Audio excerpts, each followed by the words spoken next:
Okay, this is the opening of the Gloucester Historical Commission Zoom meeting. This meeting will be consistent with the governor's order suspending certain provisions of the open meeting law and will be conducted by remote participation to the greatest extent possible. The public may not physically attend this meeting, but every effort will be made to allow the public to view and listen to the meeting in real time. Jude is not here, but I believe everyone has received the minutes. Has everyone received the minutes that he sent out? Yep. Okay. Lillian, did you get the minutes? Yes. Mhm. Okay, and Sandy? Yes. Okay, great. Okay, so this goes back to November of probably 2019, if I'm not mistaken. Actually, no, this meeting was, it says March 3rd. So this must be March 3rd. It was our last meeting of 2020. So if you've all read the minutes, can we have a motion to approve them? Or are there any corrections?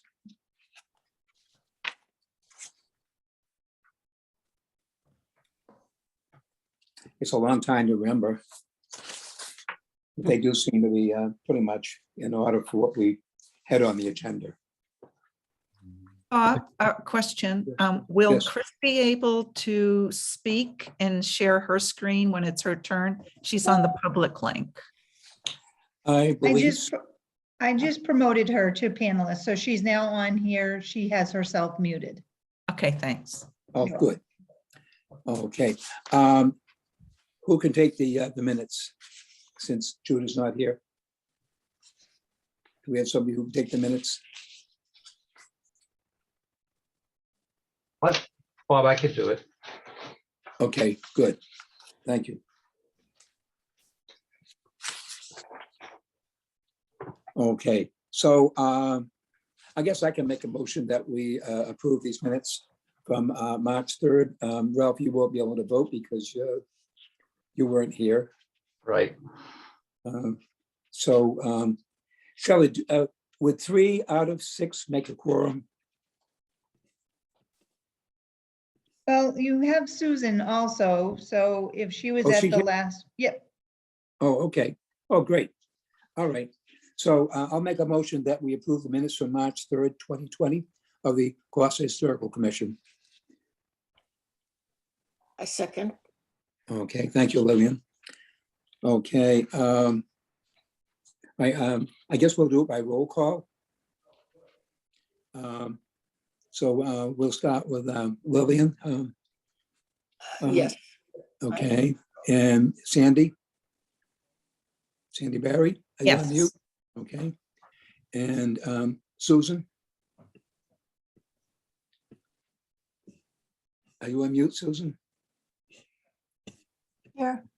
Okay, and I'm Bob Whitmarsh, and I say yes to approving the minutes. I don't think I left anybody out, so I guess the minutes have passed unanimously. Okay, so next on the agenda is, I just wanted to say I did send a letter out to the the Universalist Unitarian Meeting House. And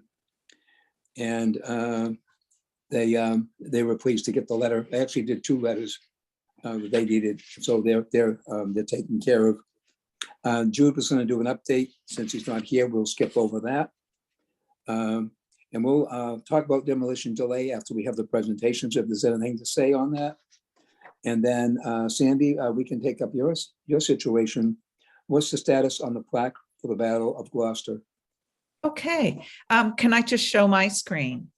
Sure.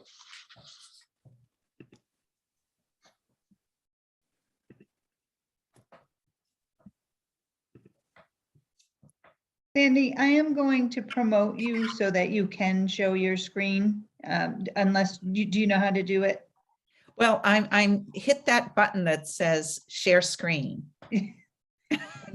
Is anything, let me promote you to co-host, Okay, and then that way you can share your screen. all right, thank you. You're welcome.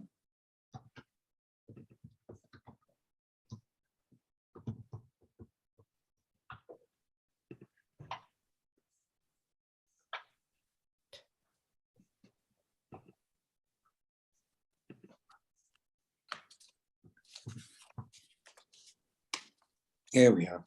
Okay, thank you very much. All right. Let's do a slideshow. All right.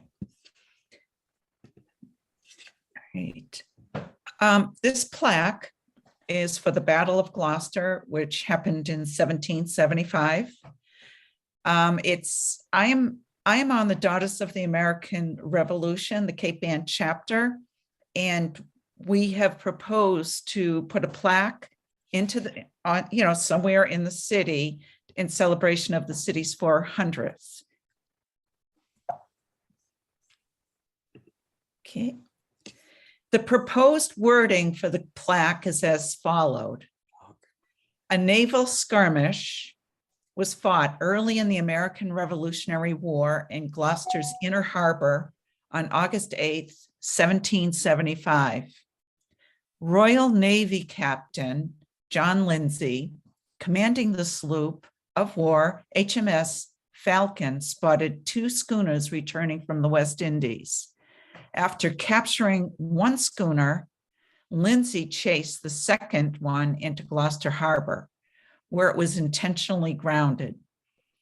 The townspeople called out their militia, led by Captains Joseph Foster and Bradbury Sanders. By evening, 35 British and pressed seamen sent to seize the grounded schooner were captured by the Gloucester militia. And on the bottom of it, it'll say presented by the Daughters of the American Revolution, Cape Ann chapter, in honor of Gloucester's 400th anniversary, 2023. Just a couple of additional details. It's a bronze historic commemorative marker sold by national DAR authorized vendors. The size is 18 inches by 12 inches. It's either going to be pole mounted, bench, or base mounted. That really is up to Mike Hale. The cost is less than $2,000, depending on what kind of display that we have. And once again, it's paid by the Daughters. This would be like a base mount. The plaque will look like this. It's a bronze plaque. This is just an example of one where it's near this spot. We'll be doing the same thing because the spot is out in the ocean, as you can imagine. And this is something that's mounted on a rock or a piece of granite. It could also go on a bench like this. Now, the proposed location for the plaque, and I wish Jude was here because he's my connection to the Historical Commission on approving the wording, the location, all the historical facts. But this is a map from 1851, and this is coming into the harbor from this way. And this is Rocky Neck. This is the Inner Harbor. This is 5 Pound Island. This is the fort. Okay, this is, the Fort Point. If you think about it in terms of, this is where the big new hotel is, right there. The idea is to probably place the plaque in this area. Here's a better representation. So if this is where the hotel is, Beauport Hotel in Gloucester, here's the beach. There's a little park right here, still called the Fort Point. In this park right here is where I'd like to propose, and Jude actually agrees, but I wanted to run it by anybody else on the Historical Commission that may know or suggest a different location.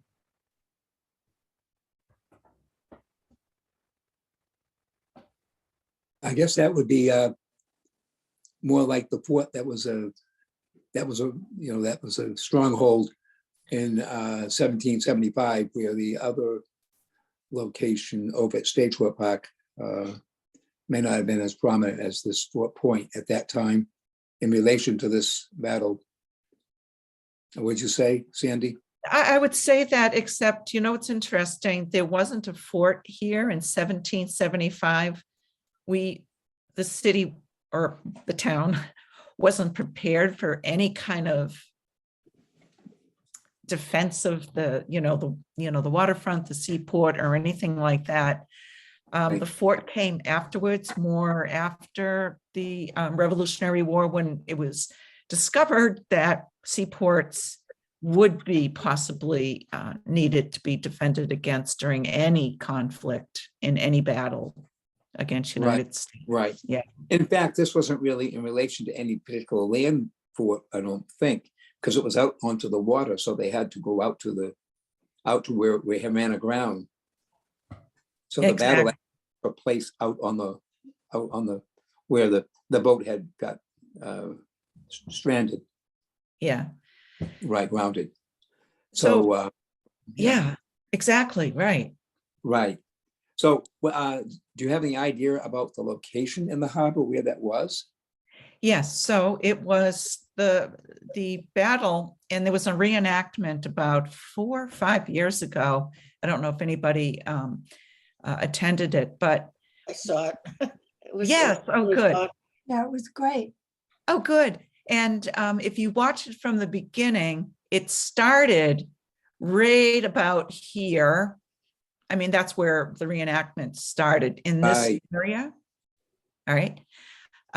The ship, there's 2 different places where it's just a little bit of a conflict as to where the ship was scuttled. It was either scuttled at 5 Pound Island here, which isn't there anymore, or more toward 10 Pound Island out here. Okay, way out here. And Right. this is kind of strategically, and there's other plaques in here too that have to do with other types of commemorative type things, more certainly not in, the 18th century, but just seems like a nice little pleasant park to have it. And the other thing is that park is, if you attend any of the Cape Ann Museum's tours, this is part of the historic Right. waterfront tour. And that's what gave me the idea to propose to Jude that, gee, one of the stops was right here, and they talked about the actual battle. And I thought that it would be fun to have the plaque here, so that the Cape Ann Museum. At what point? Down at the fort, I call it, down the fort. Exactly, in Up this, the- Yeah, Fort Square. right here.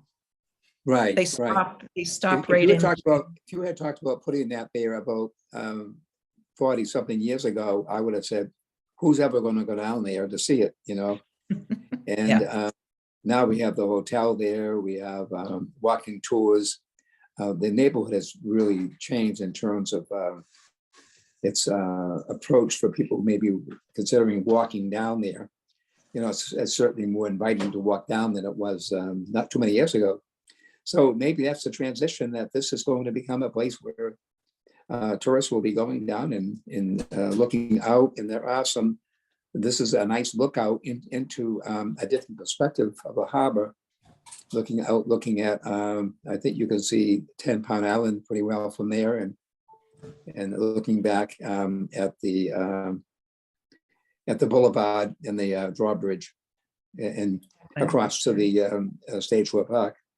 So Good. maybe that's something that could become rather popular for people to go and visit in the future. Are there Okay. picnic benches? Are there picnic benches there and so on? Yeah. There's a few. Yes, What's that again? yes, there are a few. Oh, that's good. So that people will, if they go down there, it's like Stagewell Park, you go down there and you can spend some time there, you have a picnic and so on. So it definitely, it would be nice to have something there. We don't have much there in terms of plaques, so that might be a nice place to put it. And I think that the fact that the museum is doing tours, including this as a part of their tour, and more, I think we're going to see more more tourists around the waterfront. That is more toward the downtown, and that's part of what this is, more toward downtown. Well, Good. the interesting thing is that this is just out, so it goes way over toward the center of the downtown. It goes out toward the building center, which I think is very interesting. It's kind of deceiving. You think you're going away from that part of town, but you're actually going toward it as you travel down the fort. That's right. Now, one more thing, and that would be the ask of the commission is a letter written by a GHC member who has an in-depth scholarly knowledge of the subjects. Yeah. And indicating the accuracy and the significance of the facts written on the plaque, because it's gonna, it has to be sanctioned, you can imagine it has to be accurate. Right, And- exactly. Well, Jude is, as you pointed out, Jude this is his domain. He's really up with this kind of thing. And I think you do a great job with it. So we can ask Jude about it and see. I'm sure he would love to do this. And it would be something I think he can do well. So I think we should assign that to him when he's here at the next meeting and confirm that he's okay with it. Sounds great. Thank you very much. Now, Okay. Sandy, Yes, Sandy, I had a question. Two things, actually. I know the wording is still going to get wordsmithed, but it strikes me as the A on 400th anniversary should be capitalized. Anniversary. yes, okay. Oops, I'm in. Okay, good. The other thing was, I was wondering if this could be considered as a new place for the Harbor Walk to actually bring people over to that park. Okay. I'll have to figure out which walk I attended. I had no idea they were going to bring us Right. Well, the on. walk goes actually over No, to the boat. No, not yeah. the museum, not the museum tours. I'm talking about the Harbor Walk. Right. Yes. Yeah. Yeah, That's what I'm Oh. referring to. I've actually done that walk. I actually did it with Mayor Carolyn Kirk when it Yeah. was it was newly opened. and it was new. Yeah, And so we did the whole walk, and that included stopping on the boulevard where there's some markets there too. And there's some on Main Street, of course, there's some along the waterfront and up by St. Paul. So I would say it would be nice if we could incorporate a marker there as well, with some other information other than this plaque. I think this plaque should be a standalone plaque. When I say it should tell its own story, and there could be another plaque about the significance of that location in the history of Gloucester.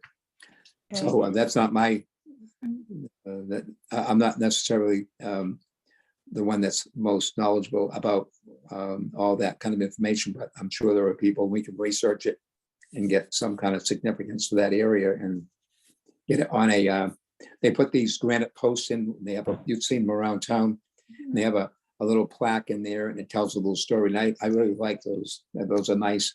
And they had it hooked up so that you could use a QR code, I guess it is. And you Yes. can right. get an audio on your phone telling the story. And I Um, think I just read that they just got funding to upgrade it. So I Oh, think there is a committee now that is working on it for the 400th. Oh, that's- Good. I don't know who it is, but That is the most important thing about the walk, not necessarily just the fact we're laying down a pathway, but the fact of putting these markers in, which you can bounce in and out of, even if you're not on the official walk, mhm, from one marker to another. I thought it was kind of cool too. It went through, it went almost right through the restaurant there at what used to be Captain Courageous. Now it's Minglewood. Yeah. Right there by what was the pub there. I can't think what they called it now. The brewery. And so it ran along there. I thought that was kind of nice, you know. So and the location up there at the stone, what do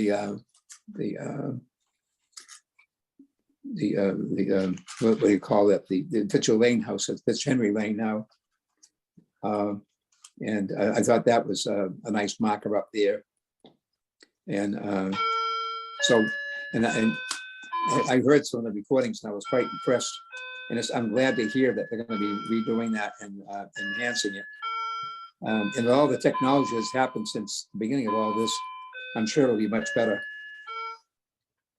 Okay, and then one final thing is that August 8th, 2023 will be the commemoration of the plaque, Okay, August 8th. because Okay. that would be, you know, that's a significant date. August 8th. Okay. And I've been in touch with the 400th committee about this. Right, that's great. Wonderful. Okay, So can Thank you. right. So we'll take this up with Jude at the next meeting. So we'll have you back on, Sandy, and you can fill Jude in on that. And I'm sure he could also get acquainted with what we discussed today as well. Okay, next on the agenda, Ralph, you're up next for the Lanes Cove Historical. Are you there? Yep. So last time we talked about a memorandum of agreement between the Lanes Cove Historical Commission and the city of Gloucester. This is something, I think we talked about it. It was started 10 years ago when the Lanes Cove Historical Commission was first, I guess, envisioned. And when we brought it up last week, I think the consensus was that I should bring it to Val Gilman, which I did.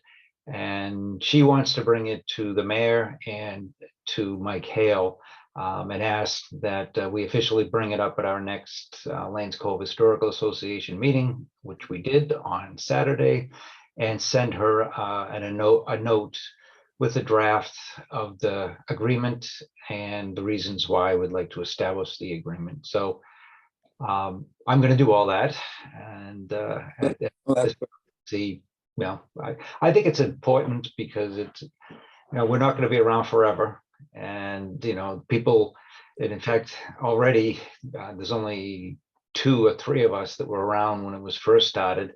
So, kind of pass the mandate down to those that come after us. I think it's important for that to happen.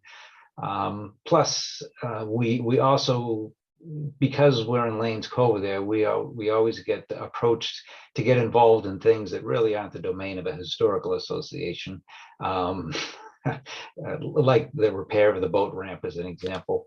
And we try to be polite and do what we could do, but that's really not our mandate to do anything beyond the upkeep and maintenance and preservation of the grounds around the 2 fish shacks. Right. Oh, that's another reason why we want to do it, just to make it clear that we have boundaries and limits to what we should and do get involved in. Mhm. Makes a lot of sense. Yeah, that's looking forward, and I think that's very good. Yeah. That you're picking up the ball on this. I guess you said that this is something that was started some time ago. Yeah. And as time goes on, like you said, time marches on. People, whether if they move or if they pass away or they for one reason or another they're not involved anymore, then all of a sudden there's a vacuum there and things don't happen anymore. So you need to have some kind of continuation for this. Right. So you know what you need to do and so on. And so if you go ahead and do that, we'll support you on that. Okay. Very good. All right. I don't think you need a vote on this. By the way, we have to vote on the minutes, which we didn't do. We started to do that, but after we get done with you, we can do that. Okay. So I don't think we need a vote on this. You've still got some work to do. Yeah. And you can come back and when you have some of this more of the slag work, and then we can give you the support that you need, officially from us. Okay, All right, sounds very good. good. Let's approve those minutes that we finished doing. So I kind of got sidetracked there. Did we approve them? I think we did approve them, didn't we? Yes, I guess we did approve them. I just realized it. All right. Next, I'm going to skip the candidates award ceremony because I want to get to the guest speakers so as not to hold them up. And actually, I'd like to have Jude be here when we're discussing the award ceremony because I'm sure he has a lot to add. So Chris Manley of the Cemetery Committee, you would like to request a letter that could be addressed to the for the CTC. I guess you're looking for funding and you need a letter from the Historical Commission, if I have that right. That's correct. Can you hear me all right? I do, yes, yep. Yes, because the two cemeteries, so I'm a member of the City-Owned Cemetery Advisory Committee. Sandy Berry is our chair, and there's also Carol Kelly and Augie Sabia. But what we're working on right now, that is the Cemetery Committee, is a grant for the Community Preservation Act to restore and preserve a lot of gravestones in Bayview Cemetery, as well as Cove Hill Cemetery, which all of you may be familiar with, knowing it as Lanes Cove Cemetery. Is it possible to share? Shelley, may I share or a screen or share my screen with the group? She might not be here. Shelley, are you still here? Yep, yes, she'll be able to share her screen now. Down in the center, you'll see the green button, share screen. Okay, and then I'll just go to where I need to be, huh? All Yep. right.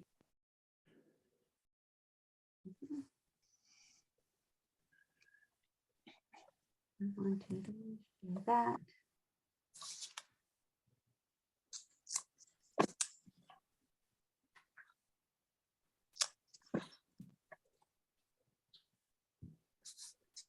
And minimize.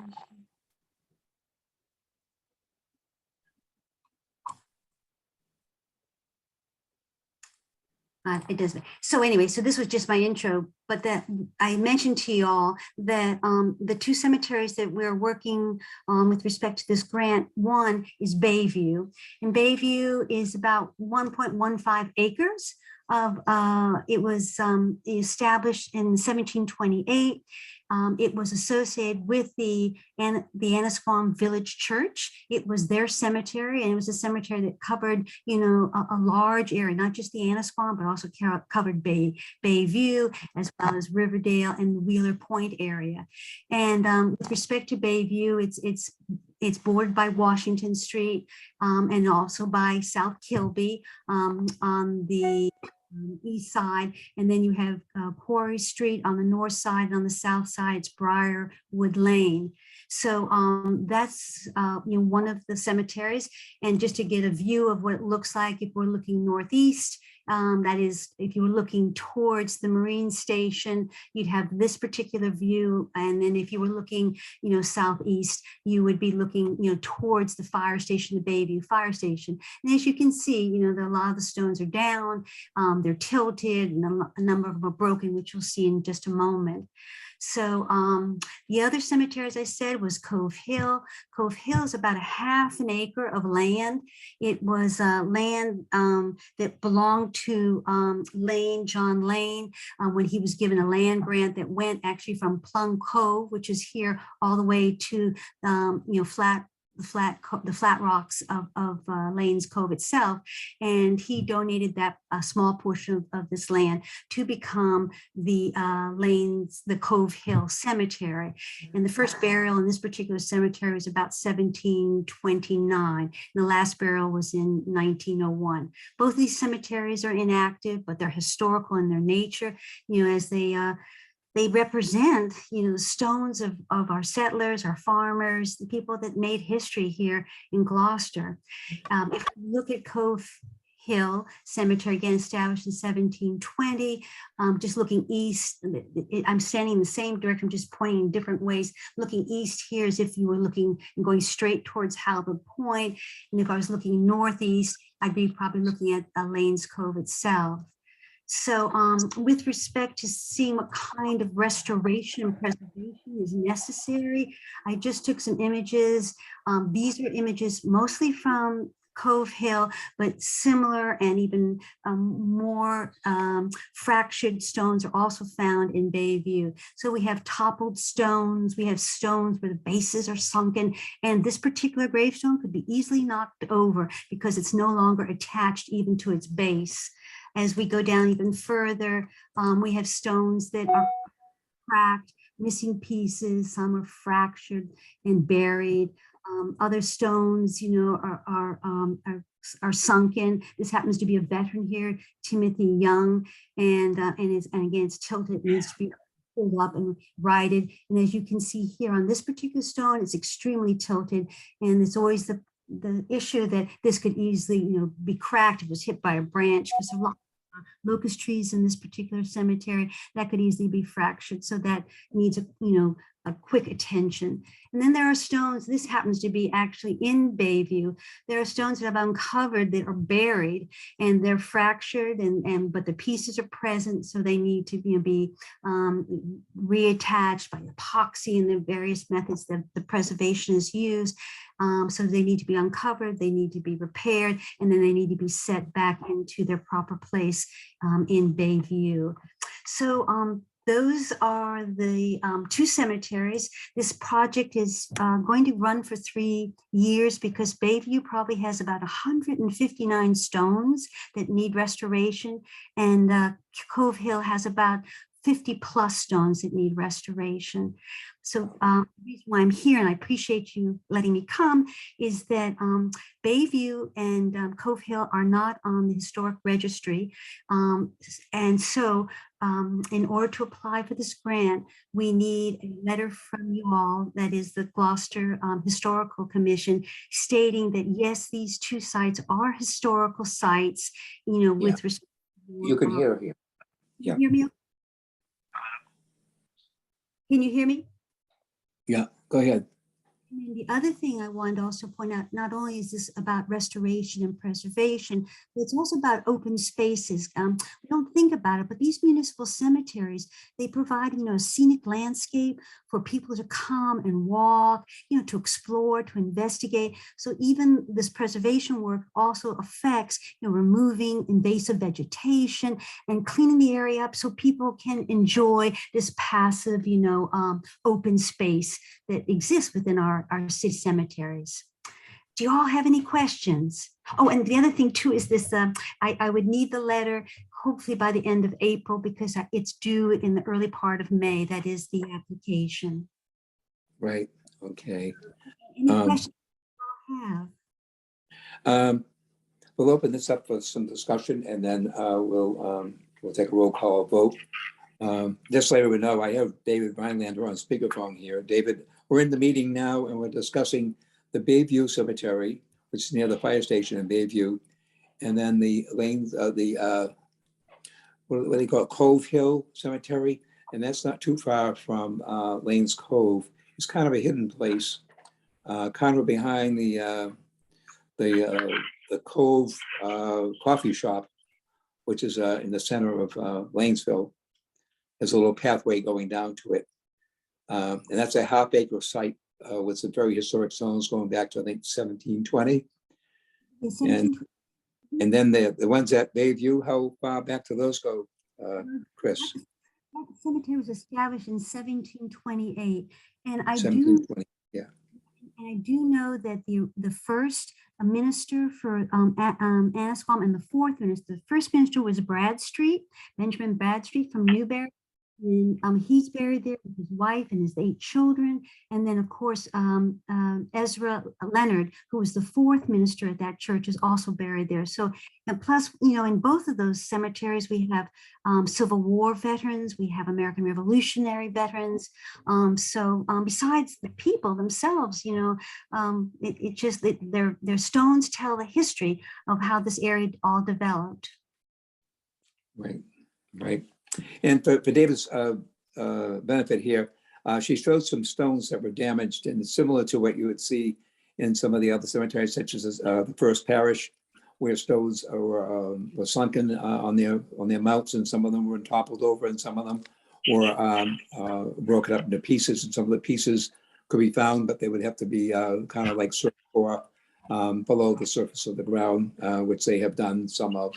You actually had a picture of showing the stones kind of like just below the surface, and they can be all put together, epoxy back together, and have all the stones setting upright and so on. So it's a matter of preserving the history, as well as caring for those that were in the early days of our settlement here.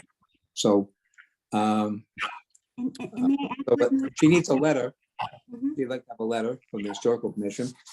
And would anyone like to make any comments on this? Well, I agree. I think it's very worthwhile and important to do restorations. Right. And do you think it's in keeping with our historic nature, in your opinion? Do you I think do. that? Okay. Sandy, obviously, I think you're on mute, but I think you're right up on this because you're involved in cemeteries Yes. for a long time. So I guess you must obviously feel this is historic, so that would be your support, Absolutely. yeah, on your role here. And Ralph, you're not too far from the cemetery at Cove Hill. You're quite acquainted with it. Let's hopefully I am too acquainted with it. But yeah, I think it's great. I fully support it. Right. And let's see, Susan, what was your thought on that? I mean, total support. It Okay, absolutely needs work, and whatever we can do to make that happen. Yes. right. And David, you're on the line here. What do you think? Well, I just joined, so I can't. Okay, all right, okay. All right. So we have a quorum even without David. So we're just going to go along here. Now we'll do a roll call. It'll be yes or no. Do we support this as a historic, that we write a letter indicating that we give support as a historic, a letter for historic purposes from the Historical Commission, supporting the application that the cemetery committee is going to be putting in for both these cemeteries, Bayview and Cove Hill. So we'll start the roll call with Lillian. Yes. Okay, and Sandy. Yes, definitely. All right, and Ralph Yes. and Susan. Yes. Okay, and Bob Whitmarsh here. Yes. So it passes That's a yes, unanimously. too. Yeah, okay. All right. I Yeah, know it's not good, yeah. right. Yeah, I think it's okay. You're in the loop here. I just filled you in. Okay. Yeah. So we got support for this, so we'll do a letter. I'm willing to do that letter. I can work with you, Chris, to be sure it's worded the way it's going to be most effective for your purposes. So we'll be in touch, as the week goes on, and get that written to you so we can make the deadline. Great. And the other thing I want you to feel good about is the fact that the cemetery Committee just received, well, our SRAB grant, and the Massachusetts Historical Commission, when we were awarded the grant, to work on the veterans at Cherry Hill and at Bayview and at First Parish and Clark's, which is going to happen this spring and this summer.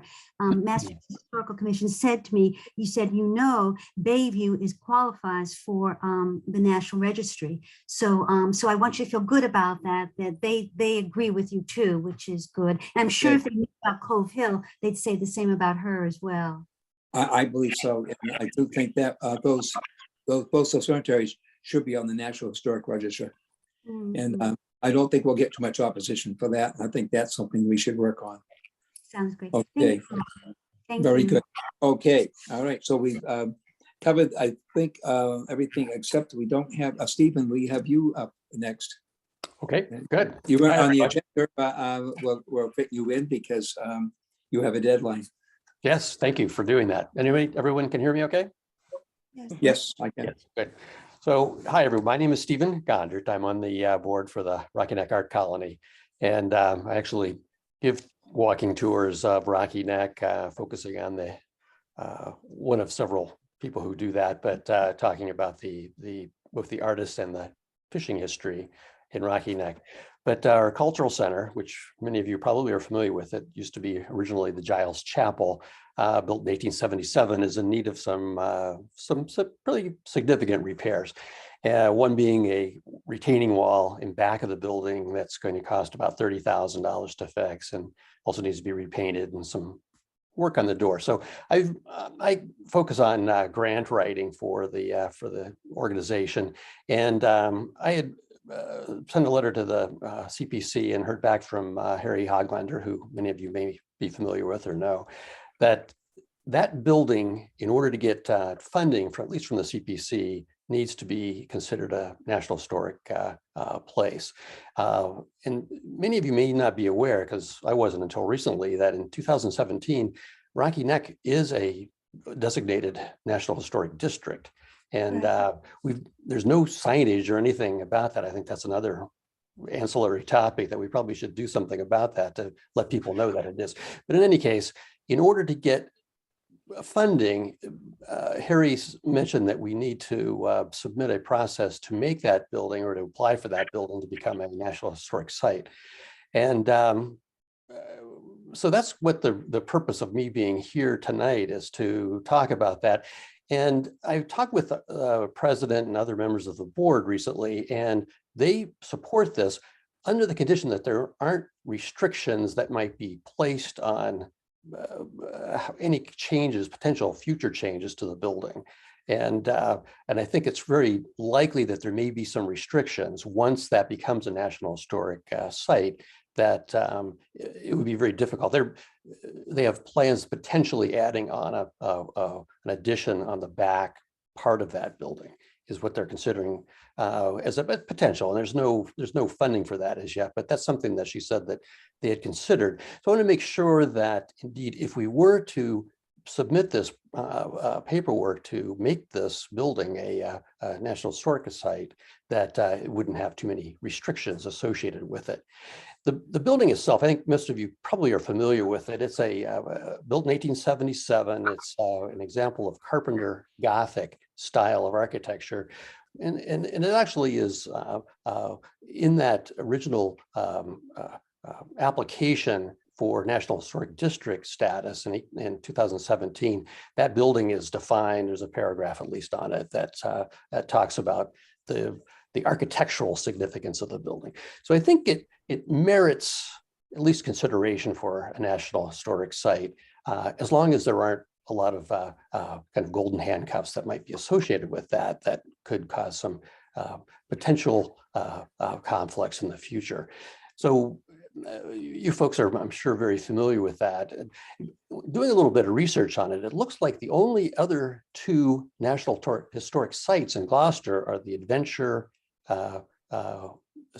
yacht, that's a exemplary of the fishing yachts, and the Sleeper McCann House. So I wasn't able to find any other specific National Historic Sites. Even that Fitzhenry Lane house doesn't seem to be have that designation, at least at this point.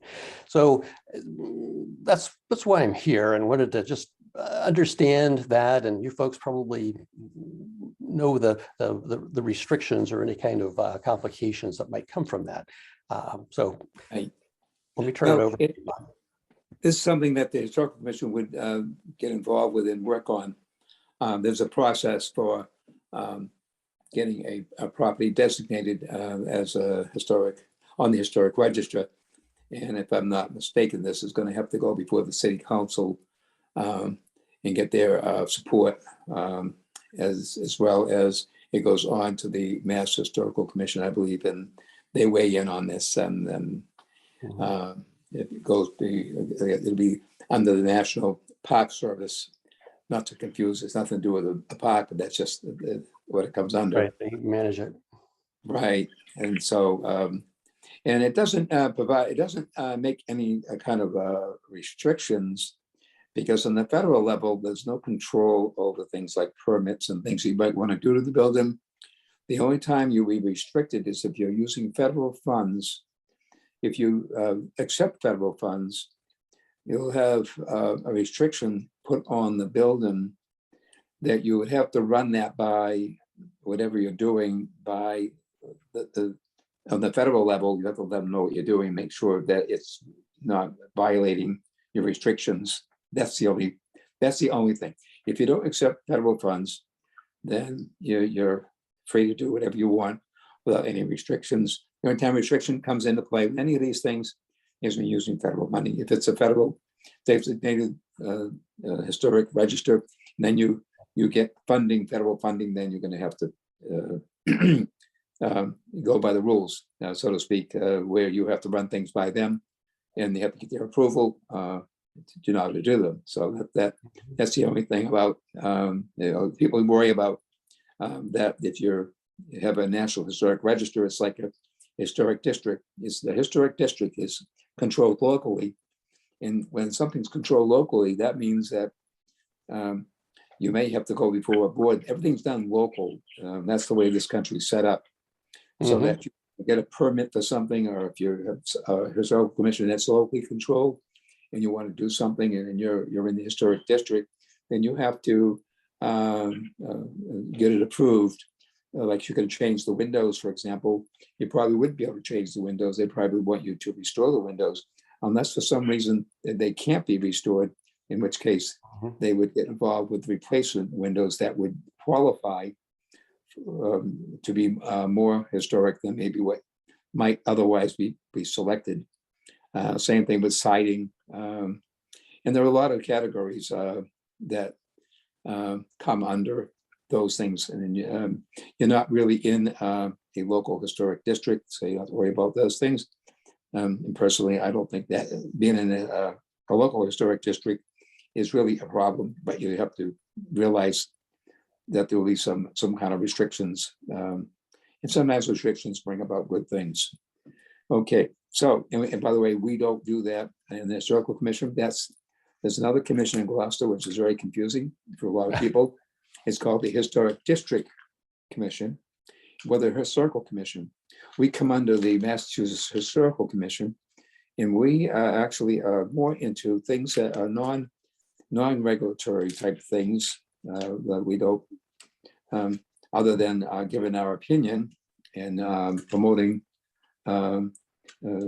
things that will educate people and what can be preserved historically and why should we be restored, things like that. An education type thing, making people more aware.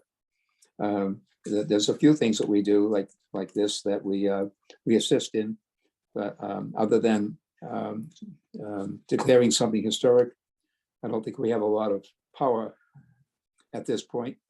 And that was the way it was set up, because we do come under the state. But again, the state does not control things locally, just like the federal. So anything that we do, really, since we're under the Mass Historical Commission, although we are appointed by the mayor and confirmed by the city council, we really are answering to the Massachusetts Historical Commission. Okay, so I guess you need a letter fairly soon, because that's why you're on here. Oh, yes. And- And so just to understand that a little bit better, Bob, there's the federal level, there's the state level, and then there's the local city level, which the CPC group, it sounds like that would be funding coming from that, from the city. Well, what you're looking for here is to have a letter.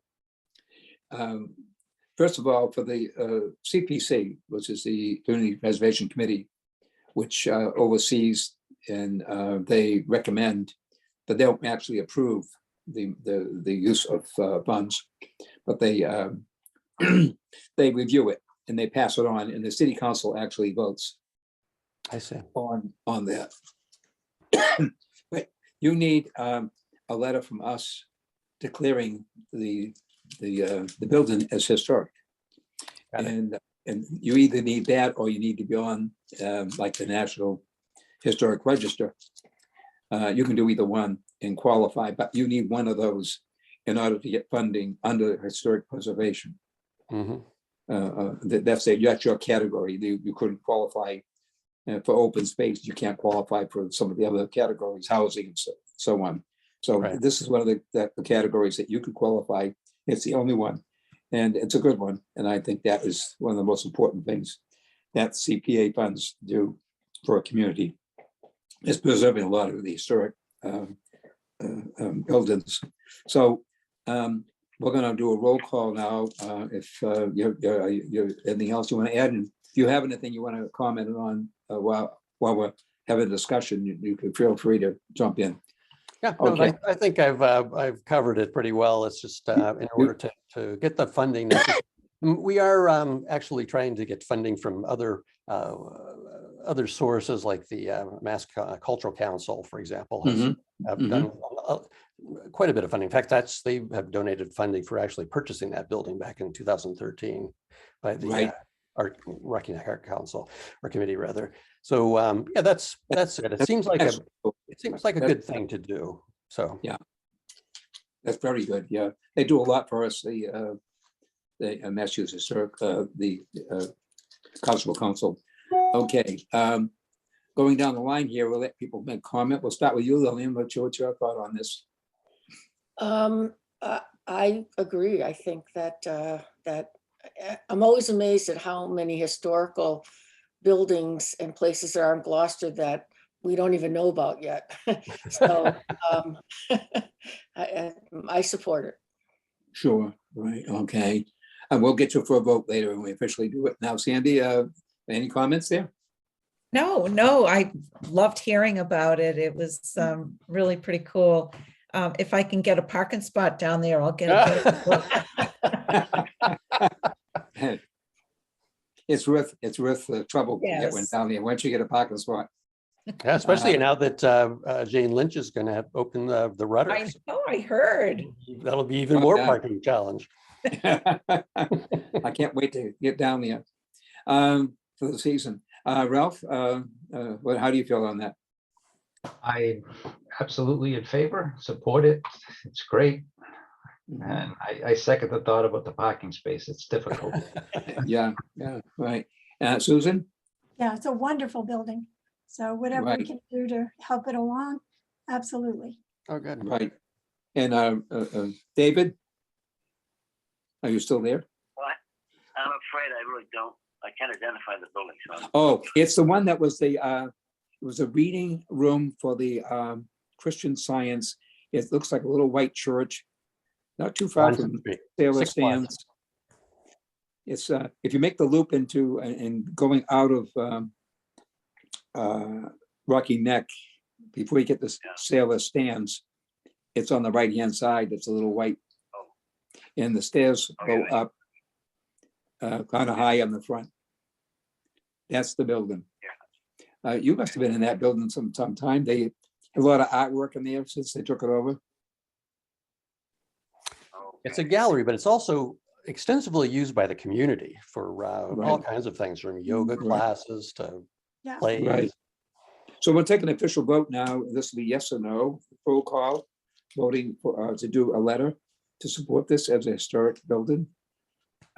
William, Yes. yes, and Sandy, Yes. and Ralph, Yes, and Susan, Yes. And Robert Marsh here, yes. So it's passed unanimously. Yeah, I'd say yes too. And David Rylander just identified yes as well. Okay, for the record. Okay, I think that some of these other things that we like to cover, I think we should try to cover them when we have Jude at the meeting. What are the thoughts of the other members on the commission in terms of covering the demolition delay? Were you prepared for anything on that, Ralph, or do you think you want to put it on for the next meeting? Probably put it on for the next meeting, but I mean, I have some questions. Oh, you just- want to talk about it? Go ahead. Just very briefly, questions about where it has to go in general to be approved. I mean, I've read it, I've looked at it, looks great, and some of the surrounding communities that have it. Is that something that needs to go to a town vote, or is that the It may need to, David, you may know this too. He's been on the commission a long time. Yeah. Here's what I know. I know that the city council has to eventually vote on this. And it would be a tall order to get this by the city council, because some people have pretty strong feelings there's enough regulation on getting permits and so on, trying to get anything done. If you're, somebody who's trying to do something with your contractor or a homeowner or whatever, and demolition doesn't always mean tearing it down. And just if you significantly change the building, that can be considered demolition. So it is only on structures that are considered to be historic by their age, generally 50, 75 or something like that years old. The time periods can be 6 months, a year, it could be 18 months or 2 years. Usually people want to have a demolition delay of at least a year. Some will try to stretch it out to a year and a half or 2 years, because that would give even better clout in terms of getting cooperation from a contractor who might try to wait it out. Because the way things are going with construction, sometimes they're willing to wait the year because they have other things they're working on just to getting prepared for this. So the idea of demolition delay is also to make a deal where an example of this would be a contractor out in, I think it's around Natick, something like that. A number of years ago, there was a demolition delay and he had bought a property. They had a house in the middle of the property, but it was situated where you couldn't get 3 distinct lots that could get the proper frontage requirement. So he wanted to tear the house down so he could get 3 equal lots and be able to build and get three parcels built. And so with demolition delay, he had to think twice about it. And he wanted to get this thing going. So he worked with the town, and they came up with a variance where he didn't need to tear the building down. So he decided, okay, I'll restore it. So he restored the building, and then he built two nice homes to go along with the other home they restored. Well, the one that got the most money was the one that he restored. And he spent a lot less money restoring it than he did building the others. So that was a success story that sometimes people are pushed into something where they actually end up in a better situation. Well, you can't always say that to somebody because they won't believe you. But I mean, quite often that does happen. It's a safety net, but people don't realize it could be a safety net for them as well. We just like people to come to us and ask our opinion. Said, even if there's no clout, let's just ask us any ideas we can give them. That doesn't cost anything. They want to come to us. They're safe because we can't stop them from doing anything right now. If we have a demolition delay, we do have a little bit of clout. So we have to sign off on it. And we don't have to, they don't have to have a delay. If they come before us, we can say, it's okay. You can do what you want to do. There's no, we won't impose a delay on you. So we can approve things and let things go if that's what we agree on. If we deem it to be not doable or it's not historic enough to save, and what they want to do is worthy, we can say go ahead and do it. We don't have to say delay. Not everything gets delayed. And we do, and I know that all of us can sympathize with anyone that's trying to do anything. We're not gonna make it any harder for them than they already have it. So we try to cooperate with them and come up with ideas. We're there to solve problems, not to create them. So that's my feeling. So anything else on that, Roger? We can, yeah, we can talk next month about it in depth. Okay. I just had those. Right, right. Yeah, we'll have a little more time on that topic. And the same with the, get some ideas about who we might select for candidates, what homes and maybe authors that written historic things. And of course, Jude is very good about that. And so for the award ceremony, whenever we do have one, we can start getting prepared now. We would have enough time if we wanted to have it next year, if we can do it, if there's not a flare up in the COVID virus. We're just praying that whatever's going on in China right now doesn't spread over here. Mhm. And that we can maintain the freedom that we do have. I'm still not eating out in restaurants. We're thinking we're going to get our shot in about another week, the fourth booster. And my wife says, I think we'll go to a restaurant. She says it's been a long time. But we've been trying to be very careful not to get it. We're in an age category where we feel vulnerable. Okay, so very good. So we'll take up those two topics next time and maybe get an update from Jude. So I think that is everything that was on the schedule, on the agenda here. Can I just say one thing? Oh, yeah, let me turn you up here. Okay, go ahead. Okay, well, David Rhinelander. Sorry to tune in late. My computer isn't working very well, and I'm using a phone, which isn't the best thing to do. But a woman called me and said that the text on the historic text on the monument out at State Shore Park is wrong. Did she get hold of you? No. She No. said there was an error on it about. I think she's a Sultan Store family or something like that. Right. And she said, Do you know which marker it is that the birding's going on? well, I think it's the big one on the stone up there. Remember on the On Tablet Rock?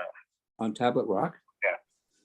out at State Shore Park, I think. That's kind of interesting. That's been there, I think, since, I'm not sure, was it 2007 or 1923?